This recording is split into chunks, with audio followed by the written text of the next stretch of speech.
So the Government of National Unity has finally arrived. It has finally been assembled. And it took longer to make an Avengers movie than to cobble all of it together. But broad strokes, Byron, I'm quietly optimistic, but not expecting utopia. So let's start off with the main one. So what's John? Because that's a key question, isn't it? Agriculture. He's the Minister of Agriculture. That's right. John Steenhuisen got the land. So people on Twitter are saying that this is sort of like a demotion. Why would someone like John, who is the leader, want agriculture? So, I'm certain that he had the pick of the lot. They had 6 ministries, and he picked agriculture mainly on purpose, because maybe it's the one that doesn't require that many meetings, that doesn't have that many unions, that doesn't really require a lot of difficult work. So he can rely on working on that, and he can also be the leader of the DA because he has to have dual roles and still go to parliament. So it's got a lot of work to do, and agriculture, I think, is the one that makes the most sense based on that. Other people are saying it's just a demotion and it's rather embarrassing, but I don't think so. No, I think that very rightly, as you said, and I agree with you. I think he went for the portfolio with the least amount of hassle. And it is the portfolio with the least amount of hassle. Logically, it also makes sense because it's kind of like a Freedom from Plus portfolio, isn't it? Which actually comes on to the next portfolio, a really weird one. So apparently correctional services have gone to Peter Groenewald. Yep, the Freedom from Plus Afrikaner is now in charge of Jacob Zuma getting out of jail. Should he go back to jail? Or in this case, maybe not going out of jail. So the memes on this have been fantastic. If you on Twitter or X, you would have seen them. But again, a portfolio without much of a union, without much of an ideology, just something that sort of needs to work. And I think this is the general flow of the entire Government of National Unity, and in terms of the cabinet, the DA and the IFP and the Freedom from Plus received posts that are not ideological. They just need things to work. So the DA got, for example, Home Affairs, Basic Education, Public Works, which we'll get to in a moment. IFP got COCTA and one other, which I have forgotten. I do apologize. But these are all desperately non-ideological positions. So in this case, I think the ANC got away quite well because they have kept all the finance, the economic cluster, and the security cluster, which is what you need when you're supposedly running a country. Yes, now the unsurprising portfolios were ones that actually we predicted. So we said Gwarube was doing, I suppose, okay for Minister of Minerals, and there was no way he was going to leave. Pretty much because he's got the ANC by the balls. Yeah, he didn't leave. He's still got the same post. Ramakopa stayed as electricity minister, although they've now made it electricity and energy minister. A little bit more fancy title. And obviously, Godongwana kept finance. None of these came as a surprise. We were just saying the other day on a video, if it ain't broke, don't fix it. Now, let's actually turn to the really interesting one, which is actually Dean Macpherson for public infrastructure.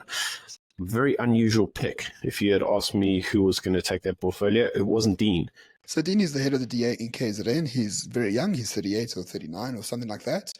And he's someone that we know, someone that we like, quite tenacious, quite bulldog-ish in a way. What's interesting about public works is that the government owns 88,000 buildings and 5 million hectares of land in South Africa. That's an absurd amount of property and land, an absurd amount. So my view is the PAC has got the Minister of Land Reform. The PAC is like ANC communism on steroids. You got John in agriculture. You got Dean in public works. This trifecta of ministries can easily give back the land, right? Because if the government owns 5 million hectares of land, you can expropriate the land from government and give it to poor black farmers. You make the PAC look good, you make Dean Macpherson look good, and then John makes sure that agriculture works very well on that land as well. So that trifecta is very, very interesting. A lot of people are concerned about the PAC in land reform, but I think it's really isolated as a portfolio, and you need public works and you need agriculture to make it work properly. So maybe the PAC can be reminded of that when push comes to shove. So going on then to the next one, Leon Schreiber as Home Affairs. Very unusual pick because Leon's actually very good. Very hard portfolio, probably gone to one of the DA's best. That's not to say that the rest of the guys aren't good, just Leon is exceptionally good. So I think we can see some good things coming through to Home Affairs. And I think fixing Home Affairs is relatively easy. You basically just digitize everything. right? Everyone has a unique barcode or whatever when they turn 18. Digitize, asking for IDs, no more queues at Home Affairs offices. And because Public Works owns all the offices of Home Affairs and they own all the courts and they own every single government building, you can actually make Home Affairs and SARS offices and all that look rather nice now, one would think. You sell half of them, you don't need them, make them look good, but hopefully you won't even need Home Affairs offices because you're just privatizing and digitizing Home Affairs. That alone is like a huge win if the DA pulls it off. Yes, if the DA pulls it off. But let's not all just concentrate on the DA. After all, if we do, we're just going to get accused of being DA shills. So let's be a PA shill for a second and say, Gaten got sport and culture. Didn't see that coming. If you had asked me for my random pick, that was not it. Also, Patricia DeLille got tourism. You know that bullshit portfolio? Yeah, she got tourism. Well, there's not much to say about these two things. I think the PA joined the Government of National Unity first, if I'm not mistaken. So they sort of needed to put them in a portfolio. They have 6 seats in government, or in Parliament rather. So give them something. And as for Good, Good is just a proxy of the ANC. So you keep Auntie Pat where she is most useless, which is tourism. It's a pity. I think tourism could be a very good portfolio for someone who really gives a shit, but I don't think she does. Yes. Now let's actually concentrate on the ANC as a whole. There were some interesting moves, and ones that South Africans all throughout the country should be very happy to see. Number 1, Bekazela is gone. He is no longer Minister of Police. Number 2, Patel is gone. He is no longer Minister of Destroying Industry. We now have a new minister who hopefully will do far better than Patel did. So for the Minister of Police, you got Senzo Mchunu, who is Cyril's right-hand man, biggest ally ever. He used to be Minister of Water. Didn't do too badly, but I don't know what he actually did there, to be fair. Now he's in police. Who is the Minister of DTI? I actually don't know. And the Minister of DTI is Parks Tau. So Parks is quite interesting. He was the mayor of Joburg for, I think, 1 term. And he isn't shit. That's the most I can say. He isn't bad. I know people who know him and who know his family, and they rate him highly, and I sort of trust these people. So maybe quietly optimistic about this, but once again, as with everything, I'm not expecting Wakanda. No, there's definitely no Wakanda here because, as John said in an announcement today, we can't fix this quickly. This is going to take some time. Now, let's actually consider the usual, shall we call them stooges that just screw everything up? The SACP. You know those ones. Well, the SACP has largely been excluded from government, apart from one portfolio, and that went to Blade. You know, the long time ally of the ANC. Well, he's no longer there to destroy universities. He's now going after science and technology. Yep. Yeah, the one who believes in the proletariat class and 2 cows per hectare for poor people. That's the guy who's leading technology. These communists, they're such grifters. It is such a grift. I would be ashamed of having such a portfolio. I would just resign on the spot because, I'm not shameless. But, these commies are, I'm afraid. Yeah, well, unfortunately, a couple million a salary and a nice big state pension is enough to make any individual want to be involved in science and technology. Now, the reason why that portfolio itself is rather curious is because we don't have electricity for a large amount of the year. So what technology are we doing? I don't know. Maybe how to power Eskom with lightning strikes. Yeah, that could be pretty cool. But that being said, government picks, there was actually one that did kind of surprise me a little bit, only because of the, should we say, the kerfuffle that follows it, and that's Paul Mashatile as deputy president. There's been quite a media campaign against Paul. We know that in Parliament there have been certain allegations that Paul's been highly corrupt and should be compromised and he should go. Paul's back as deputy president, and more interestingly, some of the noise has been prompted by the DA, specifically after the News 24 articles. So this does obviously mean that Paul is now also the DA's deputy president, and so to keep the GNU together, they basically going to have to shut up and leave Paul alone. Very interesting development. Well, I think this is what John said in his statement today. He says we are now part of government. We're no longer in our position. We have to work together now to give South Africa what it wants, to give the South African citizens a better life. And I think this is exactly what will happen. Helen Zille said Pala Pala's off the table because it was sorted in the 6th administration, which was the previous one. And essentially, you're not going to find the Yappy Karen-esque DA anymore. Because now they're part of the machine. You can't be a Karen-esque and be part of the machine. You have to pick your battles. And I think for the DA, they've got only 6 seats as opposed to 9. And that means to me that they are willing to be part of the battle to actually get into power and do the work. And I think that's fair. Speaking of the DA, though, Byron, one of the most important portfolios they got was basic education.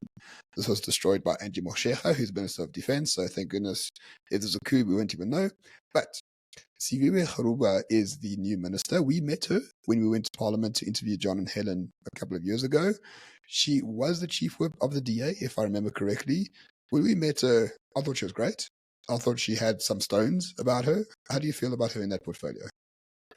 I thought she was fantastic. I mean, we met her when we were in Parliament, and to be honest, we said that even during the time, she was like John's boss, really. She's the true boss of John. So I thought she was great. Actually, you're 100% correct, because a lot of the communist ideology and again, me mentality starts in basic education. And reforming basic education really has a good opportunity to reform South African citizens for the future. So, to be frank, couldn't disagree with this one. I thought they put their best forward. Very good pick. So speaking of that, and a more sort of overall look at the cabinet, a few things happened. SACP, which is the union that has destroyed our children's education for the last 30 years, is very upset about this pick for Minister of Basic Education, and I think that is fantastic. So I just made a few points, like positive and negative points about this cabinet. Let me just go through them. There's only 3 each. Number 1, minorities are truly represented. Now we've got Zulus, we've got coloureds, we've got whites, we've got liberals, we've got capitalists, and we've got communists and ANC people in cabinet. I think that's huge. We still live in Africa where things are decided ethnically. It's huge that there's such a diversity of thoughts and ethnicity in government. I think that's massive, and we shouldn't underplay that. Number 2, no more rubber stamping of ANC policy now. It's going to be like a real, I assume, hopefully, robust competitiveness between all of them. And number 3, the unions are left out in the cold, especially in terms of basic education. Huge plus. Yes, and if I were to summarize my own opinion on this, I suppose I would also use my 3. The first is that, for once, Fikile Mbalula actually said something logical, and that was the ANC attempted to return to the center. They were far left underneath the previous administration. They're now trying to return to the left, and by the inclusion of the parties and in the way that they have included them, you can certainly see the ANC moving back to the center. There has been as you said, should we say, a sideline of the SACP and the unions. Very good from our opinion. And yeah, that's great. You can see why they excluded certain portfolios from the GNU, because obviously they were, let's call them ANC union type portfolios, and obviously you wouldn't have wanted to cause upsets in those areas. My second point that I suppose I would make as a positive on all of this is that MK and the EFF are nowhere. I do think that because of the way that the chips are lying, MK not empowering KZN, not represented in the legislature, not represented actually in the cabinet. We can't see them actually having much of a life beyond this parliament, obviously because the MK party itself is deeply tied to Zuma. EFF's nowhere, mate. They're just like dead. And I can see that this is going to have massive implications on them for 2029.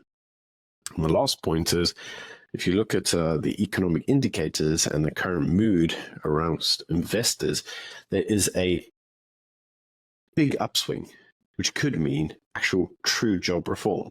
And true job reform would be good for everybody. It doesn't matter who you are. And it's nice to see the minorities represented, because it may mean that their interests may be represented in Parliament, and that together we can do what the ANC always claims it wants to do, and that is develop the country for everyone, as opposed to just for the cronies. And with the DA in power, possibly that may be the case. Indeed. So, very important caveat. Number 1, we don't expect huge improvements at all. We expect mediocrity, not retardation, which is already a step up. Like, that's enough for me. I'm just going to say it. Number 2, the DA got shafted. The ANC controls 60% of the portfolios. I'm not too sure what happened during the course of negotiations, but the DA should have received close to 10 portfolios. They only got 6. Let the cows lie where they are.